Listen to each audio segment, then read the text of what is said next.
Apparently, I cannot leave my cat alone for more than a minute. I came home from work and found that nearly my entire collection of home user interface games on my SNES Classic have been replaced with cat-themed games. And right here, I'm looking at some of these. We have a game called Alley Cat for DOS, a game called Catwoman for Game Boy Advance, Felix the Cat for NES, Garfield for NES. I mean, this is ridiculous, but I'm going to try some of these out and see if we find any gems in the rough here. We're going to try out this cult classic called Alley Cat for DOS. And there are two different ways you can control this. If you're running a USB host like me, you can simply connect the keyboard and play. But if you're using a controller, you can go into Quick Menu, Controls, and there's this nifty little feature in RetroArch for the PC-driven cores such as Blue MSX, DOSBox, Atari 800, and so on, where you simply change your user one device type to keyboard. But watch real quick here. I haven't set the joystick. I'm going to go down. It has the normal key mapping for the controller, which in the case here is I want to be able to do it with a keyboard. So I'm going to go up and change it to a keyboard. Then I'm going to back out one single time. Then I'm going to go back in. By going down, I'm going to have a whole new subsection here called the keyboard unmapped. Essentially, I'm able to reprogram any key from the keyboard to a button on my controller. And the buttons on my controller are all listed on the left. B, Y, select, start, up, down, left, right, A, X, L, R, and so on. So for instance here, I would like to reprogram the A button. I could go to where it says keyboard unmapped and change it to space key, the exclamation point, the number key. I could change it to anything I'd like on a keyboard. So I could have the A button be the escape key. I could have the X button be the backspace. And I could do that right down the line accordingly for any of the PC-driven cores. But right now I'm going to leave it on keyboard unmapped. And I'm going to play this game with the keyboard since I do have one connected. Quick menu resume. Let's check this cult classic game out here. Do I need to use a joystick? No. Skill level, kitten. Press any key to start. One thing to note about DOSBox is some games you may have to go into RetroArch options and restart so you can play them. Essentially, I am a cat in an alley full of obstacles and I'm trying to reach a series of mini games. And I like how the number of lives I have is actually graffiti on the fence. That is pretty cool little detail there. Even though it is unrealistic and I should really have 9 lives. And it looks like I'm trying to knock a goldfish bowl off here, but a broom's trying to keep me from doing that.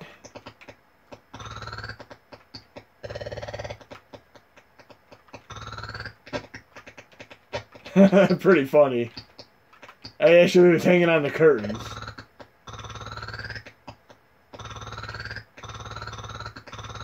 I think I'm going to get out of this one and try a different mini game. Oh, I'm in the goldfish bowl. Eating all the fish now.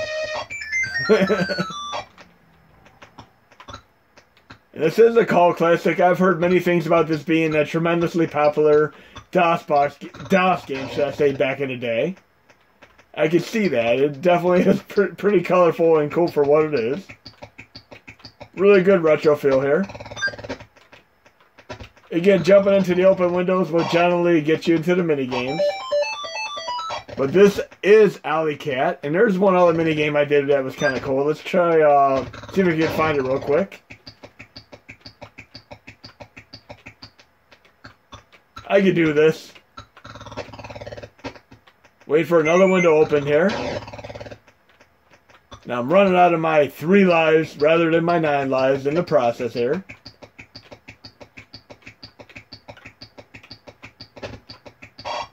Here we have a bunch of mice trying to eat cheese and a broom trying to keep me from stopping the mice from eating the cheese.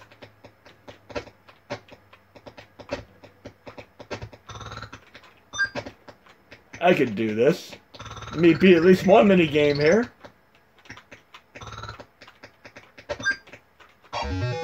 Looks like I completed one mini game. I'm going to quit while I'm ahead. Go back to the main user interface. And we're going to try a few more of these games out. Here we have a game called Kiatu Ninden Taiendi, which is roughly translated as Samurai Pizza Cats. It's an awesome, awesome Tecmo game that should have been released in the United States.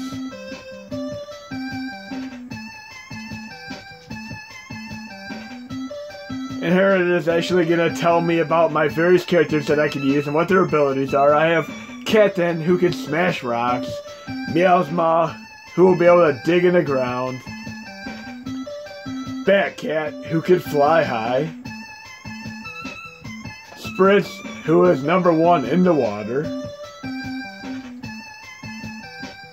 And I love Tecmo. They're a fantastic company. They obviously made the great Ninja Gaiden series. They made Rygar, Solomon's Key. I mean, they have a lot of great games. So we're going to check this out for a moment here. And like Euphoria, this is just a game that should have been released in the United States for a hail from, but unfortunately it was not. It has really good production values, and it is an impeccable game.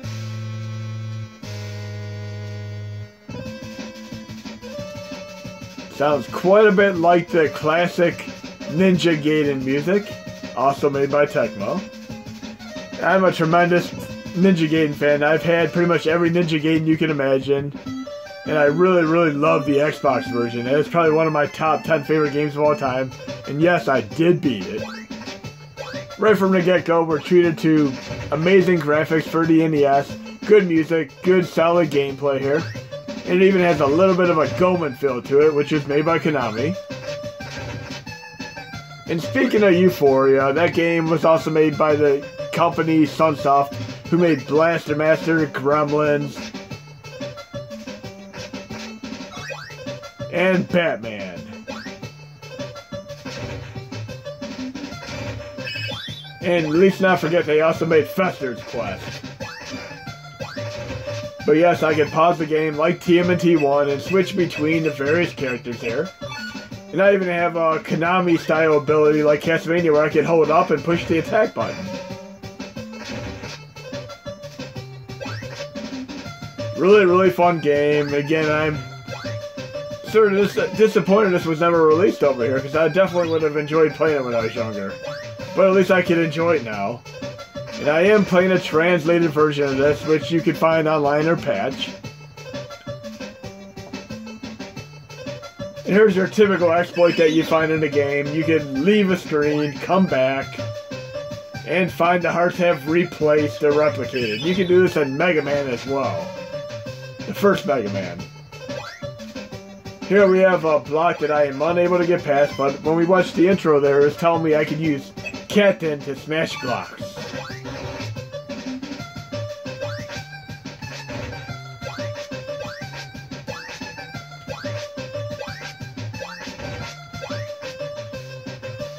Really cool game. I can see myself coming back to this and playing through the entire game. And it appears we're going to be on our first boss here. Let's make short work of this guy before we move on to our next cat-themed video game.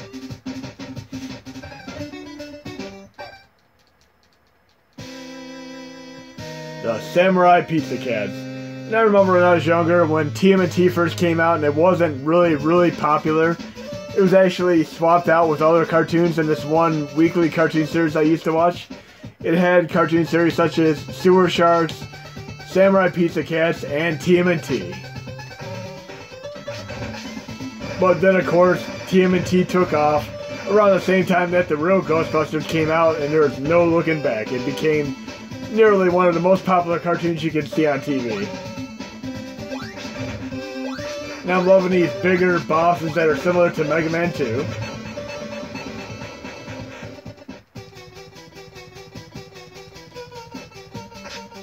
Quite a bit like Ninja Gaiden there. Okay, let's try out a few more games there. What else do we have that is a cat-themed video game? Bubsy 3D Forbidden Planet. This must be some kind of mistake, as is. This is an absolutely awful terrible game, but we're going to try it out for a moment anyway. See if it is just as bad as I remember it was when I first played it a couple of decades ago. And sometimes when you use the ability to rewind in various cores, which you would typically do by going into quick menu, settings, frame throttle, you could turn your rewind on and off here. By having it enabled, it actually breaks some of the cores, such as the PlayStation 1 core. Right now, my PlayStation 1 core was skipping because it was not running properly. But by disabling rewind from the frame throttle section, it'll run fine again. And I'll actually pull up the rewind ability in one of the other test subjects in this video, just so you see what I'm talking about.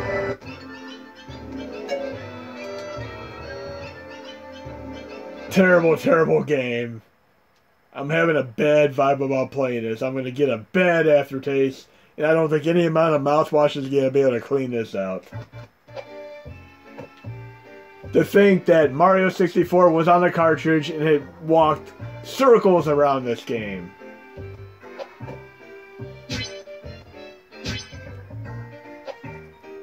I don't see many people putting this in their resume.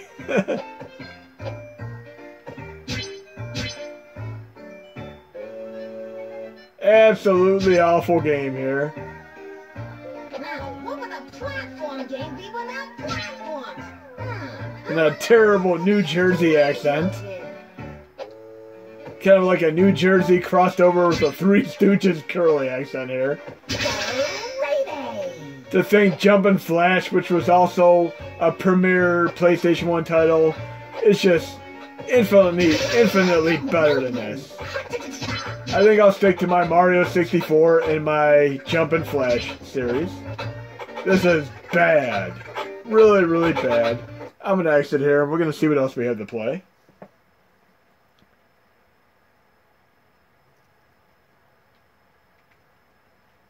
Going back to the main user interface with the home button. Why would Tekken 3 be on a cat themed list? I guess we're going to find out in a moment here.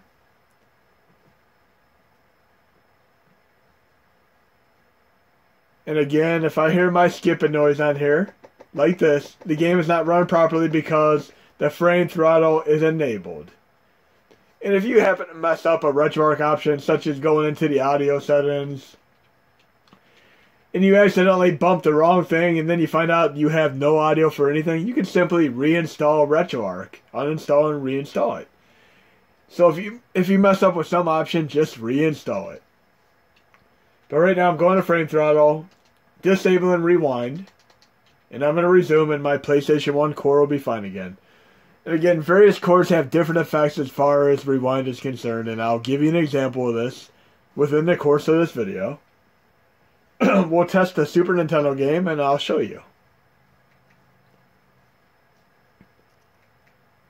But I'm trying to figure out why Tekken 3 would be on a cat-themed video game list. I guess we're going to find out in a moment here. And I did rip the audio and the video out of this game, so I have it down to a very nice, compact 30 megabyte size after ripping the audio and video out and compressing it. There's our cat right there, King. That's why this game's on the list. And I am a huge Tekken fan. I've been playing it for a good decade now. Obviously, some of my favorite characters aren't in this version, like Raven and Steve. But Tekken 3 never gets old. And I always loved how Yoshimitsu was in both Tekken and Soul Calibur. That was kind of nifty.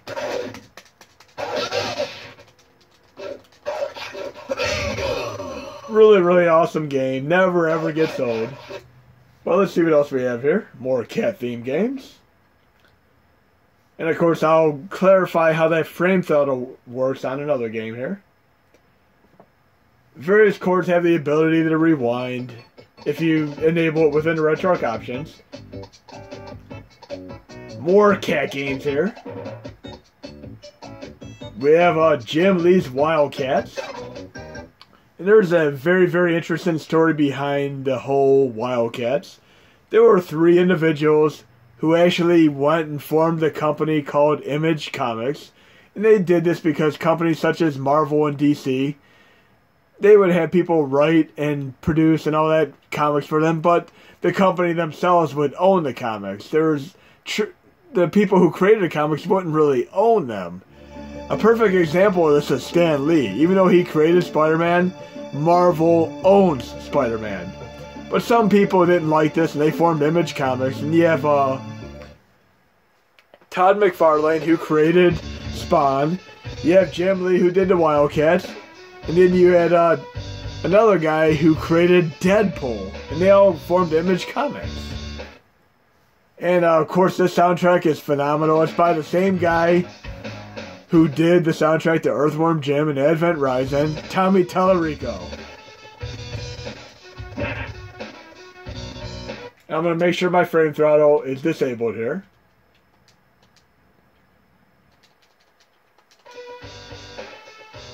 This does have an absolutely epic soundtrack, one of the best Super Nintendo soundtracks.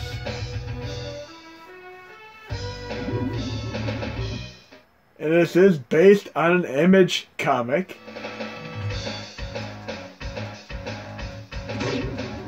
But if you like your Final Fight, you know, brawler style games, you're going to definitely appreciate this game. It has a little bit of a Comic Zone vibe to it as well. But really, really digging the soundtrack. And if you have good speakers, the bass is awesome.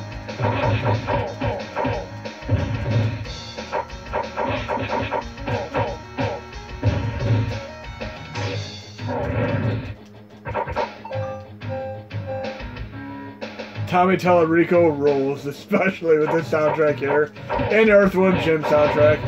And one of the best soundtracks he ever did was the Sega CD Terminator soundtrack. That is truly movie quality there.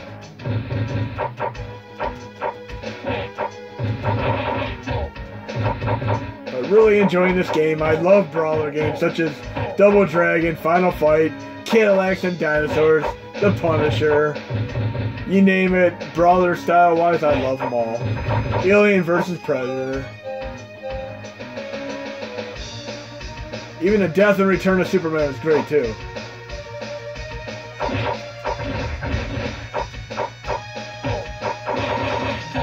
Really, really cool game here. Digging the soundtrack, digging the graphics, digging the gameplay. But we're going to see what else we have to check out here.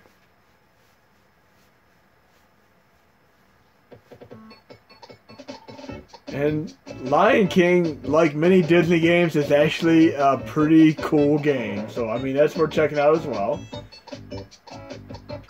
Thundercats for the ZX Spectrum. We definitely got to check this out.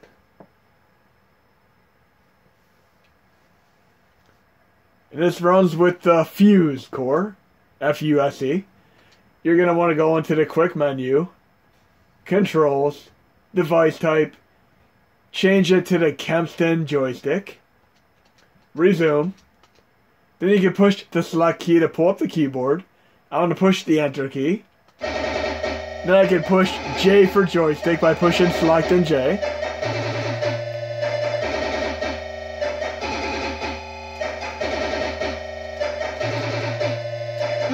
And it has a little bit of a handheld game vibe to it.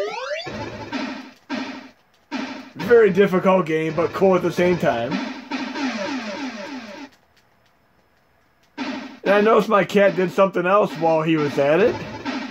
I had a PlayStation Network card that apparently seems to have been scratched off and redeemed.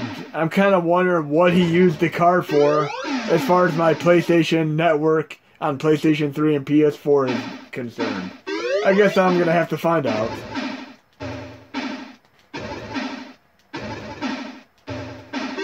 But some really, really cool cat-themed games. I mean, there are arguably more cat-themed games out there than dog-themed games. I mean, what would you consider more game-wise? More dog games or more cat games? We're going to see what games my cat redeemed on my PlayStation 4 and PlayStation 3 before I shut this video down.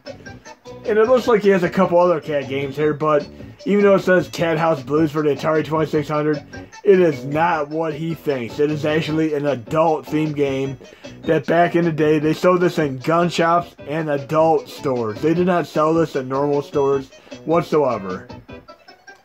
Oh, here we have a great arcade game called Black Panther, made by Konami. Think a Russian attack with a robotic panther. This is a gem of a game that many of you may have never even been aware of existing, but I really enjoy this game.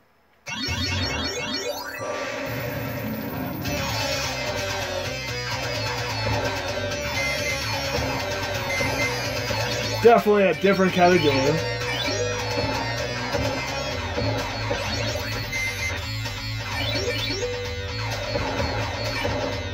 It really feels like a Russian attack with a robotic panther.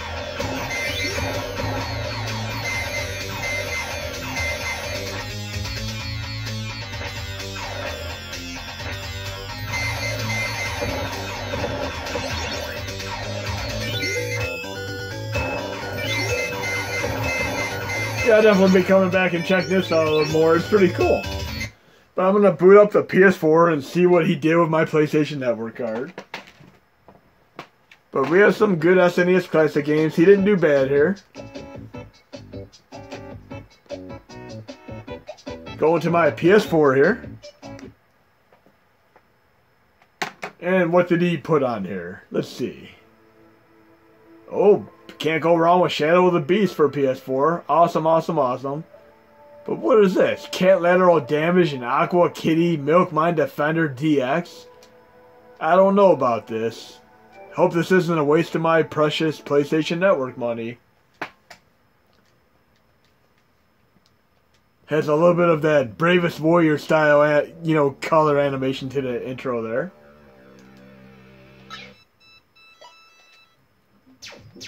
So a little bit of a Missile Command style shmup with a cat theme to it.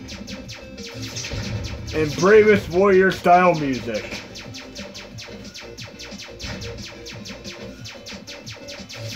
Bravest Warriors is a really cool cartoon series, for sure. But what else do we have here? We have Cat Lateral Damage. I wouldn't even know what to think of what this game is.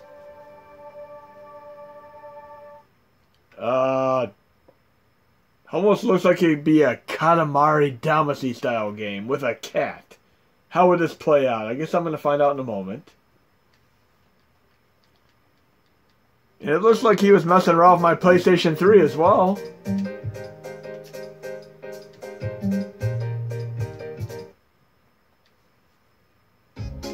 So I have a little bit of a cel-shaded style game here.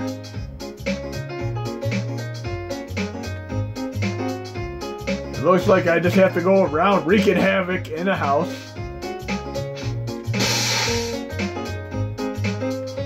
Who needs the next God of War when you can play this game that looks like it was made on PC 20 years ago?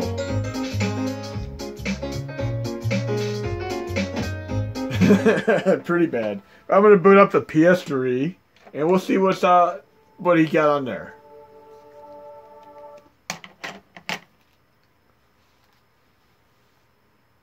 There's a game called Tokyo Jungle, and this is a true gem of a game that is truly underrated and not very well known. But we're going to check it out for a moment here.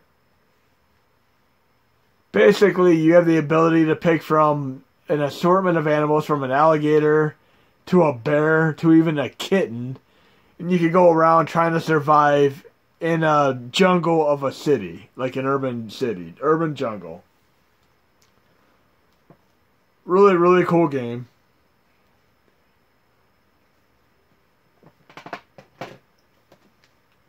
If you have a PlayStation 3, this game goes on sale fairly frequently. I got this for a whole $1 US.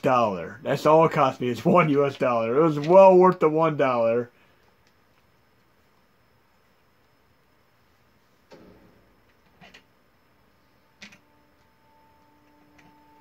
And it's let me do the online agreement, of course. Blah, blah, blah. Kind of like that South Park episode where it had the human caterpillar with the iPhone agreement. And I'm picking survival mode, and I'm going to be getting a tutorial here, which is going to give me a little bit of a feeling of how some of the animals work in the game. You can even play a dinosaur in this game. You can play a cat, a dinosaur, a wolf, a bear, a crocodile.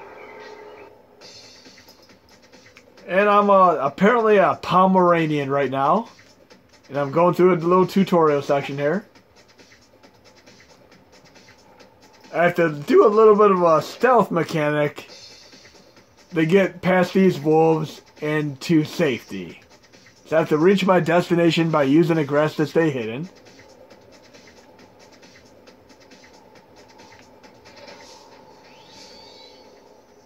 A little bit of a Metal Gear feeling here. And I've been detected. Now I guess I'm going to be mauled and killed by the wolves. Poor Pomeranian. Let's try this one more time.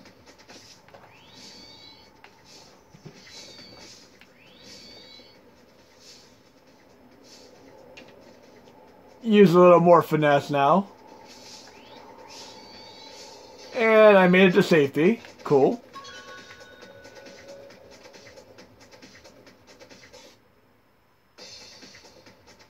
And now I'm playing as a cat. Now I know why I got the game. Looks like I'm hunting as a cat. Predators live by catching and eating other animals. I have a hunter gauge which shows my current hunger level at the top there. And if I do not replenish my hunter gauge, it'll reach 0 and I will begin to lose life. If it reaches 0, I will die. Oh, let's see what happens here. Oh, I guess I have to massacre the bunny rabbit. Right after Easter, of course. Sneaking up on the rabbit. Push R1. See if I can sneak up on this rabbit here.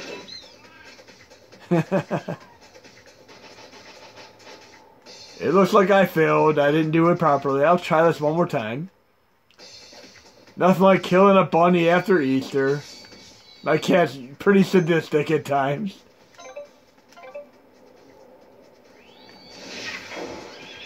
Yeah, it looks like I absolutely massacred that. Sorry, guys and gals.